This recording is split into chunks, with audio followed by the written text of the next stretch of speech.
Hola Javier, buen día. Buen día, Raquel. ¿Cómo va? ¿Todo bien?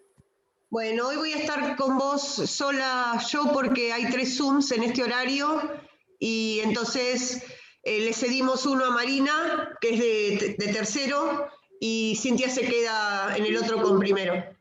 Bueno, dale, gracias. Hola, Igual Juanma. capaz te abandono los últimos 10 minutitos para irme a matemática.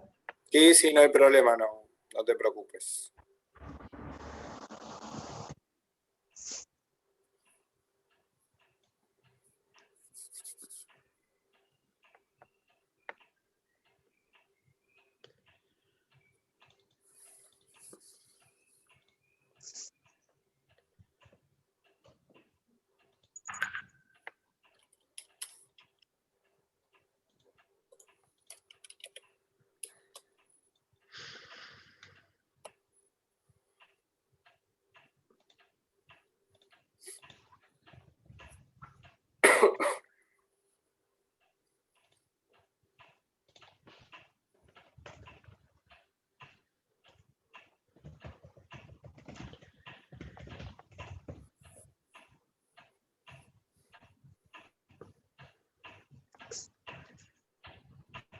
Buen día, Lucio. Buen día, ¿Todo bien? todo bien, Me perfecto, alegro. Buen día, Martino. gracias.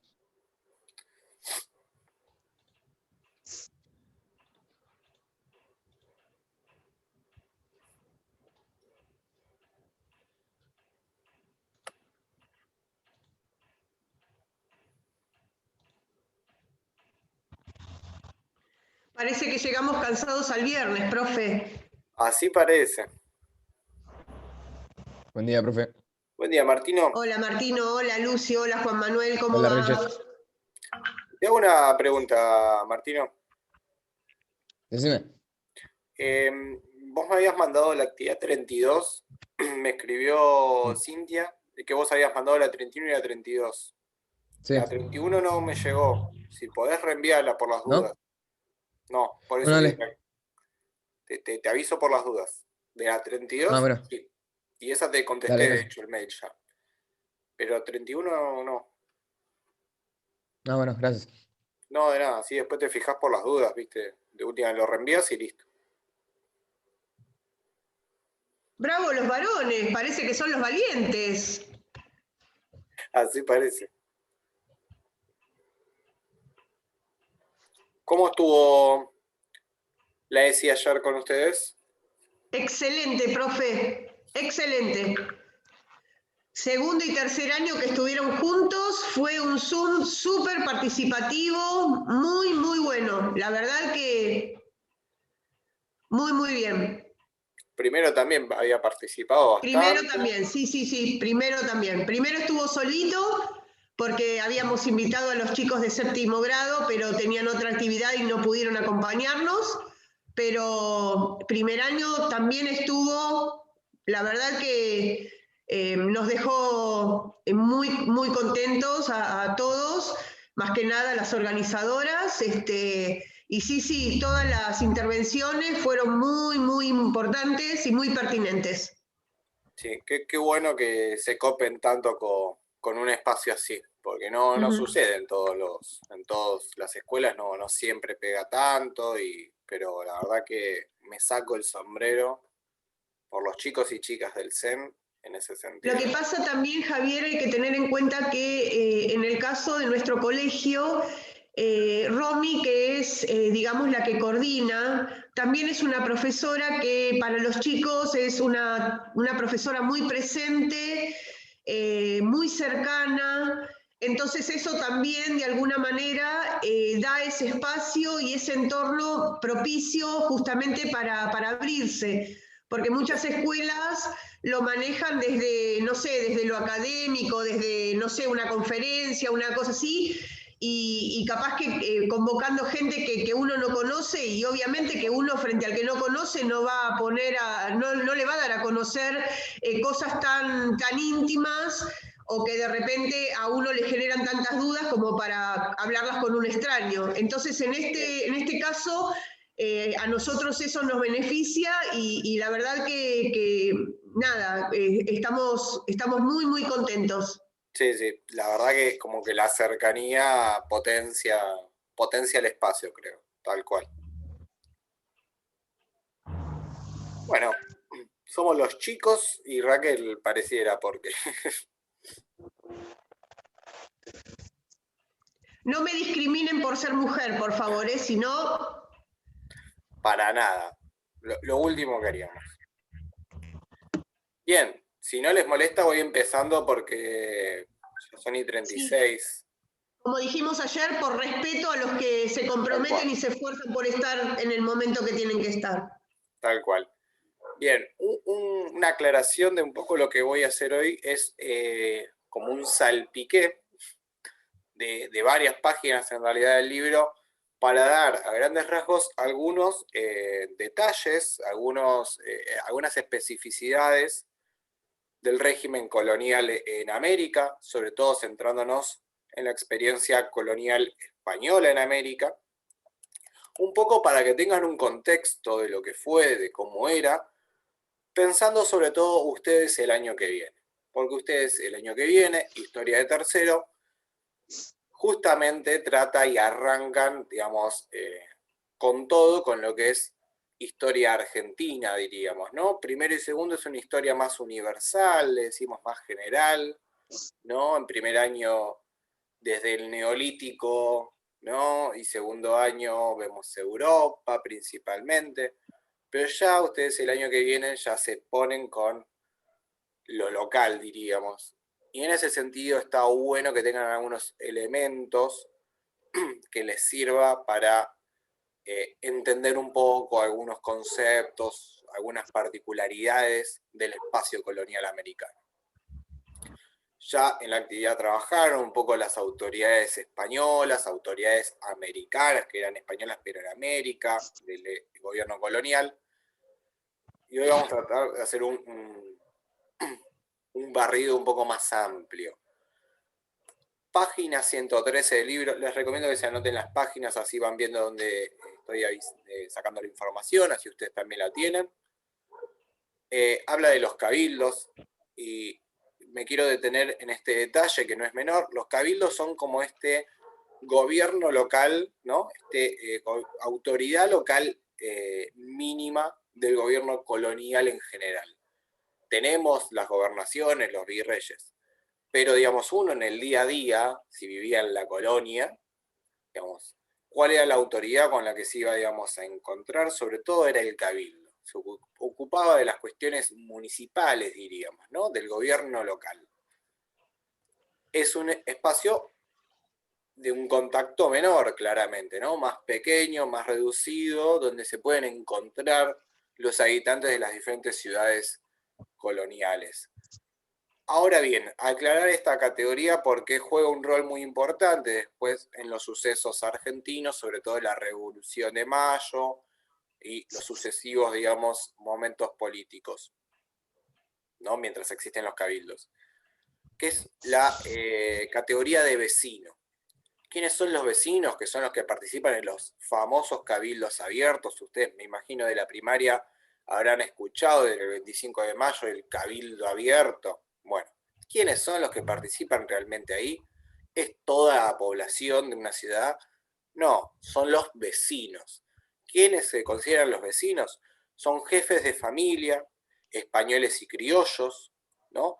Que poseen propiedad, que poseen, digamos, bienes económicos que aseguran justamente que puedan vivir establemente y que además prestan o suelen prestar justamente servicios públicos, sobre todo en las milicias, ¿no? Participan de las fuerzas armadas locales de defensa. ¿Está bien?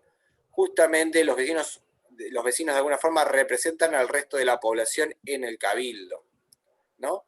En algunos cabildos, puntualmente, por ejemplo, para ser vecino tenías que ser descendiente de los fundadores de la ciudad.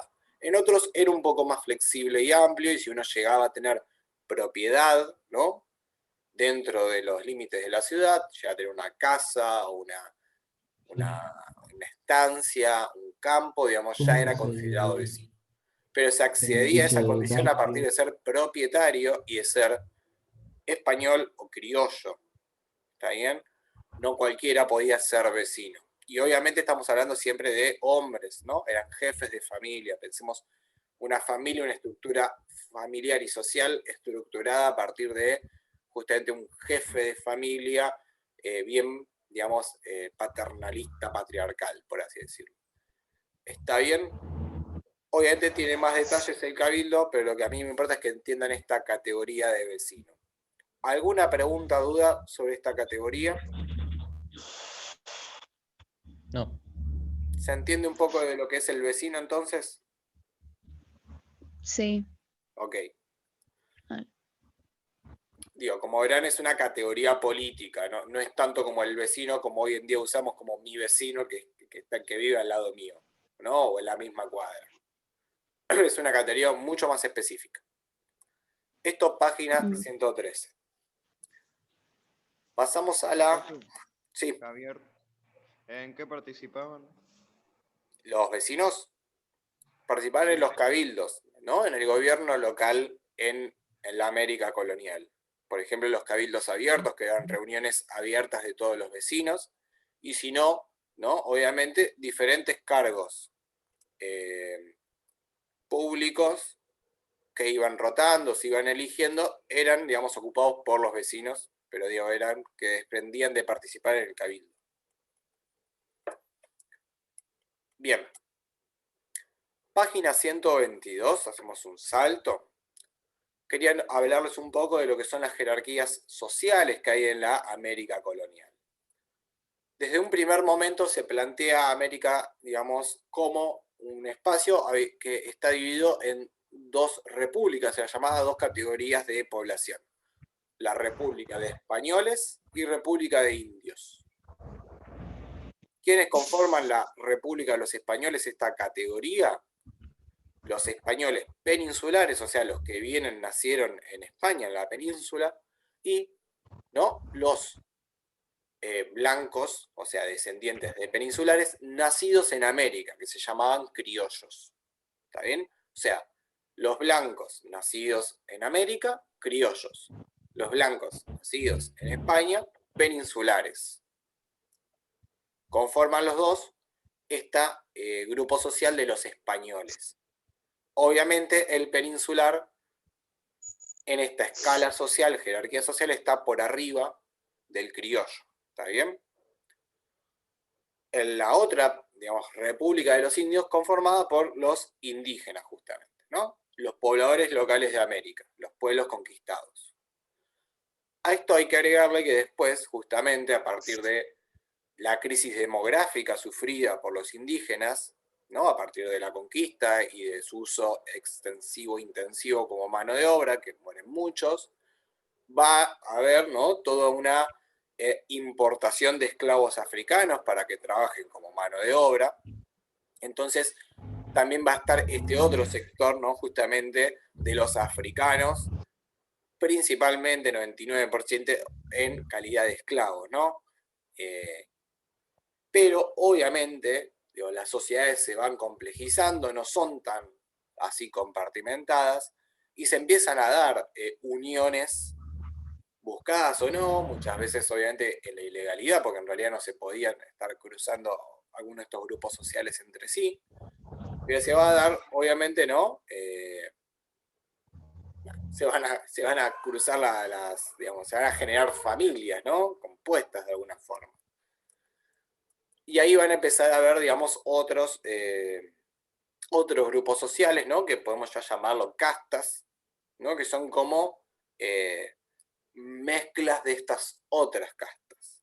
¿A qué me refiero con esto? Podemos encontrar, por ejemplo, mestizos, ¿no? Que son hijos de españoles e indígenas, mulatos, ¿no? Que son también nacidos de hombres blancos y mujeres esclavas africanas, y zambos, que son entre africanos y aborígenes e indígenas. Estas son algunas. A estas hay un montón más de castas si nos queremos poner súper puntuales. Pero ya con que ustedes conozcan esto, ya estamos, ¿no? Porque después obviamente se puede dar la combinación de, ¿no?, hijo de un mulato con un sambo, y eso da otra cosa, ¿no?, dentro de este régimen de castas sociales que tenían los españoles para la colonia. Lo que sí quiero que entiendan es que obviamente el mestizo tiene un estatus superior que el indígena, porque el mestizo tiene algo de español, que es un hijo de un español con un indígena. Entonces, si ya hay un componente, ¿no?, de hombre digamos, o persona blanca, ya es un poco mejor, ¿no?, dentro de esta escala social. Obviamente, en esta escala social, lo blanco, lo europeo, es superior. Y no es solo superior socialmente, de estatus social, sino que también, digamos, tiene beneficios económicos, políticos, de derechos, ¿está bien? Entonces, hay un régimen de castas en lo social, diríamos, en la América colonial. ¿Quién está entonces en la punta de la pirámide social? Por lo que les acabo de decir. Españoles. Los españoles. Los españoles. ¿Qué español? ¿Peninsular o criollo? Los peninsulares. Peninsular, exacto. Bien. Y después, de ahí va para abajo. Peninsular, criollo, ¿no? Y así, así, así. Mestizo, bla, bla, bla. Dentro de este ordenamiento, hago una aclaración. Los africanos son menos que los indígenas dentro de estas castas. Por eso digo, un mestizo va a tener más derechos que un mulato. Profe, Sí. consulta, ¿los criollos quiénes eran? Criollos son blancos, ¿no? O sea, hijos de europeos, diríamos, pero nacidos en América. Ok, gracias. De nada. Digo, tal vez es una distinción que no tiene mucho sentido para ustedes, pero les aseguro que para esa sociedad de esa época tenía todo el sentido del mundo y era una división que se tenía que respetar. No era lo mismo nacer en Europa que en América. Profe, y también lo que importaba era el color de piel. Sí, ¿no? obviamente. Eso, obvio. Pensemos además que igual son en algún punto ficticios estos. No solo es totalmente artificial este sistema, sino que es moldeable. Digo, pensemos españoles. Los españoles tenían un montón, en realidad, de mezcla de sangre morisca, o sea, de moros, ¿no? De árabes, bueno, en realidad árabes no, de bereberes, de diferentes pobladores de África del Norte que habían invadido y habitado muchísimos años, siglos enteros, la península ibérica. Muchos de esos españoles peninsulares tal vez tenían un color de piel que diríamos oscuro. Entonces, obviamente, esto de lo blanco es en un punto artificial. ¿Está bien? Es algo que obviamente está dado por el estatus económico y político también, ¿no? Obviamente, digo, no se queden solo con que era una cuestión real de cómo se veía uno por fuera. ¿Está bien? Porque siempre hay, digamos, mezclas y cuestiones que van más allá de lo genético y bla, cuando se dan estas divisiones raciales. Pero bueno, no importa, digo.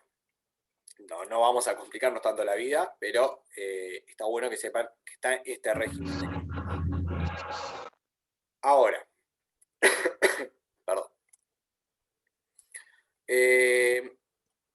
Aclaro, ¿por qué los indígenas eran más en estas castas de esta jerarquía social que los africanos? Los indígenas eran personas libres, dependían de la corona. No había indígenas esclavos, en la teoría al menos. Después podían encontrar alguno que otro, obviamente. ¿Ok? Son personas libres dependientes de españoles y de la corona. Por eso son más en la casta social que el africano, que era esclavo, no era una persona libre. Ahora bien, como ya hemos visto, la mayoría de los indígenas estaban, ¿no?, en encomiendas, o sea, dependían de un español. eran encomendados y tenían que hacer trabajos para esos españoles. Había otros regímenes de trabajo, esta es la página 124, que acá aclara, digo para que anoten. Por ejemplo, la mita. La mita era un sistema que en realidad los españoles copian de un sistema que ya existía bajo el imperio inca, ¿no? Era algo del ambiente andino, que básicamente se migra forzosamente, o sea, se manda a ciertas personas a que trabajen forzosamente a otro lugar. Obviamente esto se da en condiciones bastante deplorables, ¿no? Lamentablemente la mita. ¿Cómo se llama a los que cumplían la mita, este régimen laboral? Se los llama mitallos. Y también estaban unos que eran un poquito mejor, que eran los yanaconas. Esto es otro régimen laboral que tenían indígenas, pero más que obligarlos a ir a trabajar a la mina, por ejemplo, porque la mita minera es de las más famosas, los yanaconas son personas que se especializan en un rubro. Entonces iban a la mina, pero también eran mineros expertos, digamos. Eran indígenas, mineros expertos, entonces eran yanaconas, cobraban salarios más altos, ¿no? Y tenían un vivir un poco mejor que los mitallos. Aclaro esto porque también puede llegar a aparecer el año que viene que hablen de estas cosas. En cuanto... Alguien tiene el celular que hoy está a full. En cuanto a los esclavos africanos, como ya les dije, los trajeron para que cumplan, ¿no?, el rol de mano de obra, básicamente, y no mucho más. No es que eran personas especializadas en algún rubro específico.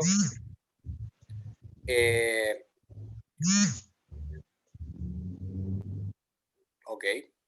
Está todo el tiempo. Lo que sí quería aclarar de los esclavos es que podían llegar a obtener la libertad. Había formas legales de que se liberaran. ¿Cómo era esto? Que los amos le otorgaran la libertad por algo, por lo que fuera, no sé, les caía muy bien, era un esclavo que había estado 20 años con la familia, había cumplido un gran trabajo, se habían encariñado, lo que fuera, entonces, digamos, les concedían la libertad.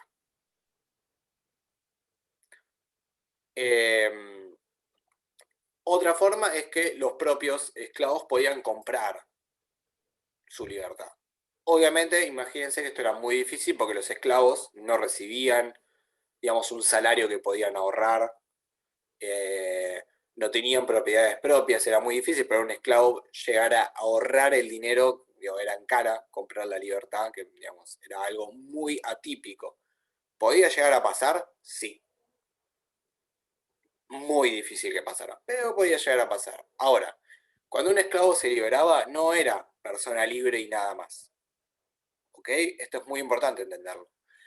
Se convertían en libertos. No es lo mismo que una persona libre con todas las letras, ¿no? ¿A qué me refiero con esto? Tenían un montón de limitaciones de derechos, ¿no?, económicas, de que no podían llegar a hacer, digamos, ciertas cosas. Por ejemplo, no podían montar a caballo, ir a las escuelas, no podían convertirse, no sé, en monjes, en curas, ¿no? Había un montón de limitaciones que eran las mismas limitaciones, en realidad, que muchas de las limitaciones que sufrían los indígenas. ¿Está bien? Entonces, además que dejaban de ser esclavos, en realidad tampoco es que era una persona libre con los mismos derechos que un peninsular, ni por asomo. Solían trabajar en bastantes trabajos, digamos, horribles, ¿no? Digamos, de los más precarios, vivían en una marginalidad total. También otra opción que tenían los esclavos era escaparse, fugarse de la ciudad, digamos, de su trabajo, ¿no?, de su esclavitud. Se fugaban a campamentos de esclavos fugados, ¿no?, en áreas remotas, de poco acceso. Por ejemplo, en Brasil se daba mucho, ¿no? Se refugiaban en la selva, ¿no?, en zonas justamente que no podían llegar a ir a buscarlos para llevarlos de vuelta. A estos, digamos, esclavos fugados se los llamaba cimarrones, ¿no? Digo, si también les aparece esa palabra, sepan que viene de ahí. Son esclavos fugitivos, básicamente. Vivían bajo la marginalidad de lo legal, obviamente. Perdón, una cuestión más que no les dije de los de los indígenas es que los indígenas, como les dije antes, solían estar por debajo de los mestizos en la escala social porque justamente los mestizos tenían un componente europeo, eran hijos de europeos con indígena. La excepción a esto sería, ¿no?, que vivían relativamente bien y tenían un estatus importante, los nobles indígenas.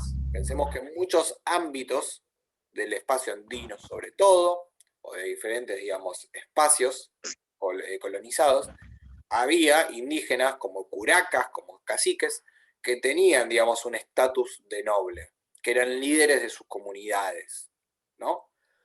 Esos nobles indígenas, una vez, digamos, integrados en el espacio colonial, solía respetársele, ¿no?, algún tipo de vínculo con su título nobiliario dentro del mundo, digamos, de pueblo originario, y solían, digamos, contar con mayores derechos que un indígena normal y que, por ejemplo, un mestizo.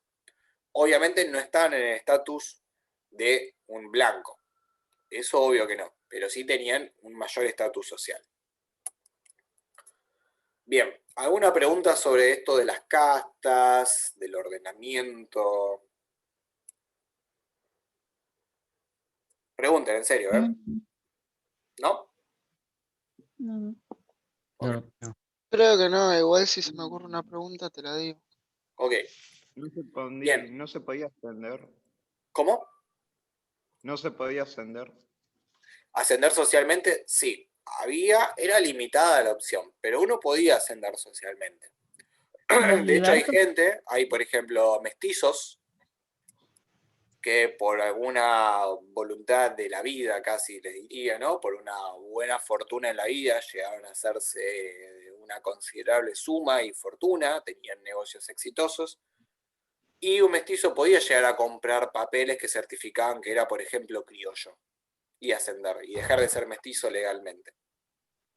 ¿Eran raros los casos? Tenían que tener mucha suerte en lo económico y mucha suerte de que aceptaran, digamos, ese ascenso social, pero obviamente son limitados, digo, un mulato no podía comprar ser criollo. Un mestizo Pero quizás. Y una pregunta. Sí. Si, por ejemplo, una indígena tiene un hijo con un Español. peninsular o con un criollo, y ese hijo pasa a ser mestizo. Sí. ¿Se sigue tratando de la misma forma no me sale? ¿Se sigue tratando de la misma forma al indígena? ¿O medio que también que asciende por tener familia No asciende, española? digo. La madre podía ser indígena y el hijo mestizo, o la hija mestiza. Pero la madre seguía siendo indígena, estaba en una categoría social inferior. De hecho, la gran mayoría de los mestizos no tienen padres reconocidos. La gran mayoría eran, o digamos que eran indígenas que servían, ¿no?, para españoles, o para, digamos, para ya sea criollo o peninsular, servían en las casas, servían en diferentes ámbitos, y los jefes de familia u otros españoles, ¿no?, que estaban ahí, básicamente, se aprovechaban de esa situación, hablemos, onda, violación, ¿no? Violaban, y después, bueno, esa mujer terminaba pariendo un hijo mestizo que en realidad era bastardo porque no tenía un padre oficial reconocido, y, digamos, era muy difícil ser mestizo. Profe, pero al ser mestizo, o sea, ¿es más importante? Que ser indígena, sí, en los papeles sí. Pero pensemos en este contexto, porque era raro un mestizo dentro de un ámbito familiar que pudiera tener una contención, que le pudieran proveer de todo lo necesario para vivir tranquilamente. La gran mayoría de los mestizos y mestizas nacían en un clima, ¿no?, de hogar, de familia, bastante precario. Nunca dejemos de pensar de lado que detrás de todo este sistema de castas sigue estando la lógica de rico-pobre, y de lo difícil que es para un pobre dejar de ser pobre, y de que un rico, para que deje de ser rico, no sé, tiene que pasar una catástrofe, los hijos de los ricos suelen ser ricos, el hijo del pobre suele ser pobre. Muy difícil el ascenso económico, por más que haya un ascenso social, en términos de sangre. Y era ahora, también, obvio, una aclaración, muchas veces, si el español no quería reconocer a ese mestizo, y se negaban totalmente a reconocer a ese pobre mestizo, muchas veces ni siquiera iba a ser considerado mestizo, por más que era mestizo en lo biológico. Tal vez terminaba siendo considerado indígena. Y el padre, anda a saber quién era el padre. Eso otra vez Claro, también la apariencia física, ¿no? Lo importante. La apariencia física era importante, pero hasta ahí. Les insisto, digo, importaba más cómo te aceptaba o te interpretaba o te reconocía el otro, la sociedad, a cómo te Claro, veías realmente. importaba más el reconocimiento que te daban. Tal cual. Sí, obvio. A ver, repito, un criollo podía ser tal vez de piel más oscura que un mestizo, chicos. Pero si era criollo, era criollo. La gente decía, era criollo, era considerado blanco. Por más que tal vez de tez era más oscura que un mestizo X. No se dejen llevar. Obviamente, lo visual tiene algo que ver, porque es una percepción importante. Pero no lo es todo. ¿Está bien? En última instancia, son categorías que son sociales, no son biológicas. Por más que supuestamente se basan en lo biológico. Digo, es lo mismo que pasa con tratar de definir a la humanidad en razas. No existen las razas. Digo, la raza es un invento artificial, social, de que le ponemos títulos y nombres a las personas. Pero no deja de ser una categoría social.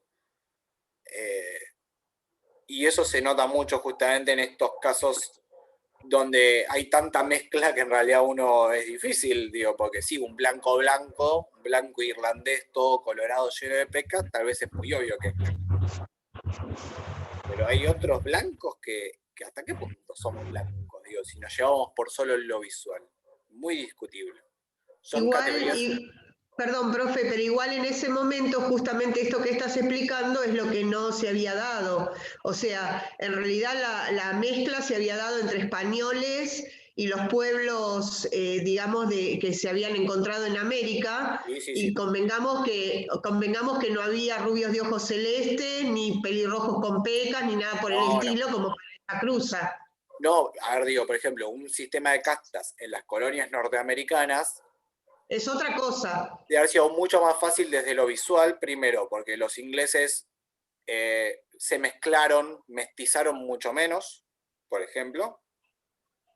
Entonces hay menos mestizaje. Y porque el inglés en sí es de un fenotipo, o sea, lo visual, diferente al español. Repito, los españoles como tales, si nos dejamos llevar por lo visual, dentro de lo que es Europa, tiene una mezcla genética interesante. La gran mayoría de los españoles no son blanco total genéticamente.